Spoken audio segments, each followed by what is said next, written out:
आज से ठीक 10 साल पहले या 15 साल पहले मैंने ये इमेजिन भी नहीं किया था कि क्रिकेट के अंदर एक ऐसा वक्त आने वाला है कि बैटर्स 250 या फिर 300 प्लस के स्ट्राइक रेट से खेलने वाले हैं। यानी अगर आप पहले टी20 वर्ल्ड कप उठाकर देख लेना, वहां पर टोटल टारगेट हुआ करता था 140 टू 150। दूसरे टी20 के अंदर भी ऐसा ही हुआ करता था।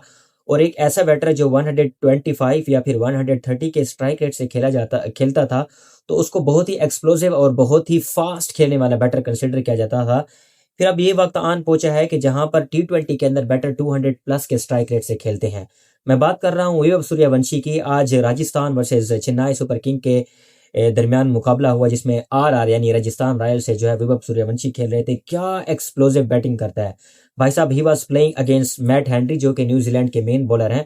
और ऐसी हिटिंग के लाजवाब, यानी शॉट सिलेक्शन से आपको पता चलता है कि he is not a slogger, he is a proper batter. जहां पर हम अभिषेक शर्मा को डिस्कस करते हैं कि ही इज अ स्लॉगर, वहां पर डिबेट हो सकते हैं कि yes he is a slogger. भाई साहब ये वैभव सूर्यवंशी आज से मेरे ख्याल में 10 से 15 दिन पहले ही एलिजिबल हुए हैं मेन टीम के में खेलने के लिए।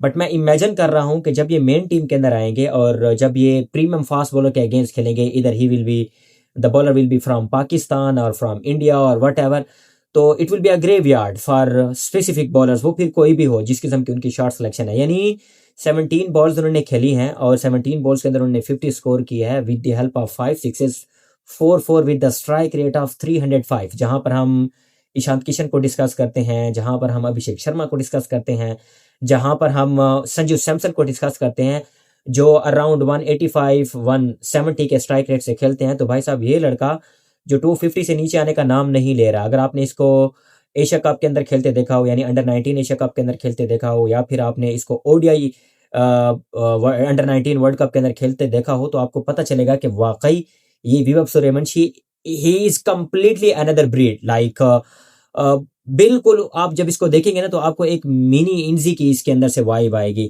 तो मेरे ख्याल में अगर इंडिया का फ्यूचर देखा जाए ना, तो जहां पर हम ये कहते हैं कि जी बैटिंग के पर्सपेक्टिव है ना, भाई साहब दे आर वे अहेड। हाँ, ये अलग बात है कि आईपीएल के या फिर इंडियन क्रिकेट के या इंडियन जो ग्राउंड है या स्टेडियम है, उनकी बाउंड्री कदरे छोटी होती है। But the thing is the way they are playing explosive batting, तो वहां से पता चलता है कि दे आर टेक्निकली साउंड। और जो स्ट्रक्चर आता है या जिस तरह आपका रॉ टैलेंट आता है, I mean hats off, hats off. You have to admit it कि आने वाले वक्त के अंदर जो बैटिंग स्टाइल होगा, जहां पर उन बैटर्स को तो कंसिडर ही नहीं किया जाएगा जिनका स्ट्राइक रेट होगा 155 या 160। तो मेरे ख्याल में जो क्रिकेट है वो बहुत आगे जा चुकी है, बहुत आगे जा चुकी है। खासतौर बीइंग अ पाकिस्तानी, अगर मैं ये सोचूं कि हमारे बैटर 150 या फिर 160 के स्ट्राइक रेट से खेल रहे हैं, तो मेरे ख्याल में ये 1 साल चलेंगे या फिर 6 महीने चलेंगे या 7 महीने चलेंगे। फिर उसके बाद एक वक्त आएगा कि जी उनकी भी अप्रोच खत्म हो जाएगी। तो ये अभी से ही जितने भी क्रिकेट नेशंस हैं उनको ये सोचना होगा कि अब हमने 200 प्लस के या फिर 250 के स्ट्राइक रेट से कैसे खेलना है।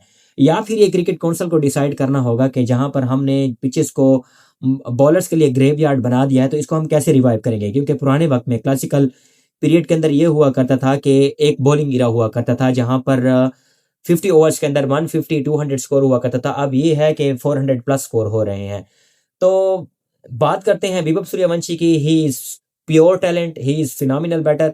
और मैं अक्सर जब भी इनको देखता हूं तो मुझे एक मिनी इंसी की याद आती है। तो I guess many many congratulation to Vaibhav Suryavanshi the way he is playing, and I guess many many congratulation to India.